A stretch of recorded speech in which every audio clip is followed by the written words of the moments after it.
Rise and Grind, the most overhyped cigars. Let's get into this list.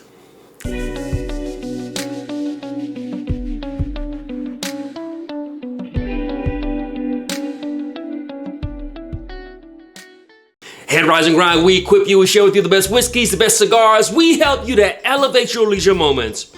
I want to start this video out by saying I am lighthearted. I am not the cigar police, but I am having a conversation with my friends because friends don't let friends buy bad cigars. And so we are just doing this with a smile. Hopefully this is entertaining to you. My friends don't take themselves too seriously. My friends know how to take a joke. My friends understand entertainment, and this is what me and my friends talk about when we hang out. We talk about the cigars that are overhyped. And so let's just dive into the list. First one, right off the bat, I think this is easy. We can all say this. It's the Cohiba Red Dot. This is, to me, I call this a couple things. One, I call this is the tie of the cigar world. What do I mean by that?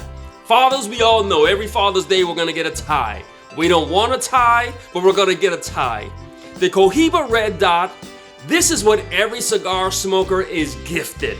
Everyone gifts us a Cohiba Red Dot. They all assume we want a Cohiba Red Dot. And so they come to our house and they say, hey, I got a cigar for you.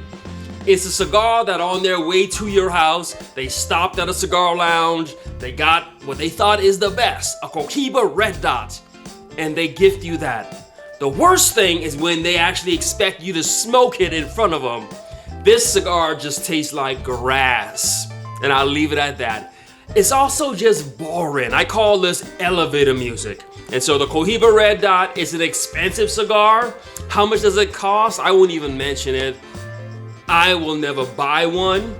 I've been gifted so many of these, and you just have to smile and say thank you and just hope they don't actually expect you to smoke it in front of them. The Cohiba Red Dot, it's got the Cohiba name, and so you think it's Cuban, you think it's great quality, you think there's something to it, because we all know the real Cuban Cohiba Beheki, or any of the Cuban Cohibas, those are amazing cigars, some of the best cigars ever made. The Cohiba New World, especially the Red Dot, is just not a good cigar. It's priced high, you see it in every single humidor, and we always get gifted these. It's just overhyped, and it's just not a good cigar. So, let's talk about the Cohiba. Next, something else you see in every single humidor, and we hear all about this, we're just gonna dive into this. The Davidoff Signature. Now, Davidoff is on the Mount Rushmore. Best, finest, elegance, excellence, sophistication, luxury, Davidoff. But that Davidoff Signature, those are just overpriced cigars. Smoking those is two notes, hay and cream. Now, it gets a lot of people. You know who ends up smoking these? When you go to a cigar lounge and you're celebrating and you go to the tobacconist and you say, I'm celebrating, what cigar would you suggest? I see this all the time. They always point people towards the Davidoff. And I'm always left thinking, wow, it's so expensive. It's like a $20 cigar. It's just one lineal note. Now, maybe sure, if you're not a cigar smoker, this is what you're gonna smoke, but it's just the name. People think Davidoff Signature, and they always go right for the Davidoff. It's not a cigar that I would ever smoke. Now, I do love the Davidoff Nicaragua. Davidoff, they put out some great cigars, but the Davidoff Signature, it's hay. That's what it tastes like. It tastes like hay. And so it's just not a cigar that I would ever smoke. Third one, and this I'm sure is gonna upset a lot of people, just overhyped cigar. We gotta talk about that Liga Privada number 9. This is the cigar that we, people who've been doing this for 10, 15, 20 years, we fell in love with it. It was Connecticut broadleaf. And so it meant something. But think about it. This is like that Volkswagen. It meant something in the 70s. But now it's just an old car. The Liga Privada number 9, Connecticut Broadleaf, and sure, we all remember when there was the Connecticut Broadleaf scare and there was no more Connecticut Broadleaf. And that's when the Liga really shined. But now it's just a dark, oily, leathery, espresso tasting cigar. In fact, just last night I had a cigar by the new company, Chimoli, and I smoked their broadleaf, and it was a lot better than any Ligas that I've smoked in a while. Everyone has already done it, and so when Liga did it, it was such a big deal, but everyone's done it. Dunbarton's done it, Foundation's done it, everyone's done it, Ashton has done it. Everyone has put out a much better Connecticut broadleaf than the Liga Privada number 9. But here's the thing, it's still priced high, and there's always this marketing ploy on it, calling it something different. Liga Privada number 9 to me is just an overpriced, overhyped cigar. And so, hey, I know, of course, I'm gonna lose some subscribers, I'm gonna get some of the thumbs down, but if you are my friend, if you can take a joke, if you can understand someone just sharing their opinion, go ahead, let me know your opinion. What are some of the most overhyped cigars?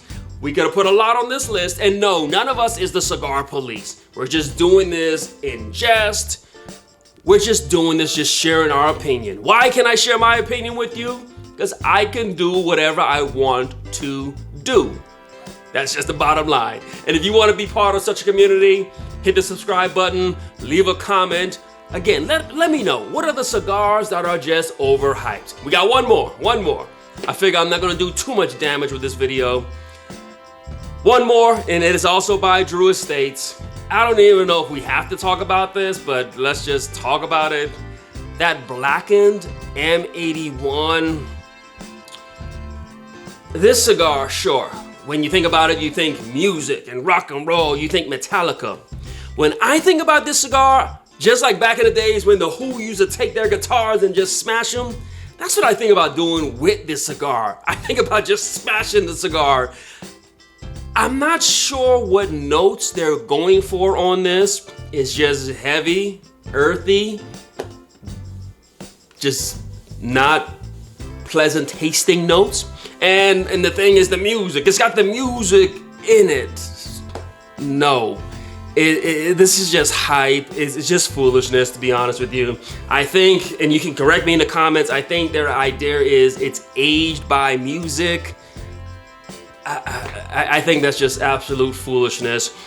The one thing I do kind of like with this cigar is it's priced low, and so I think you can get these for like $8, $10, $12 at the most. So at least they didn't put a heavy price tag on it, because some of these companies, they put out trash and then they charge $20, $30. So at least with Drew Estates, at least they priced it relatively low.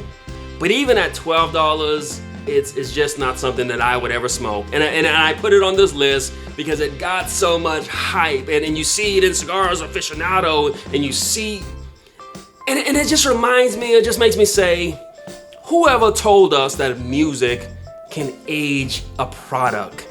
It's foolishness, it's marketing, it's hype, and we are here. Am I the cigar police? No. But I am a guy who can say what he wants to say. My friends are watching, and I'm just talking to my friends. And so if you've listened to this and you got upset, it's probably because you're not my friend. My friends know how to take a joke. This video is for my friends. And so friends, please share with me, what are the cigars that are just overly hyped? Put it in the comments. If you want to be part of this, subscribe. And this is what we talk about when we have our lives.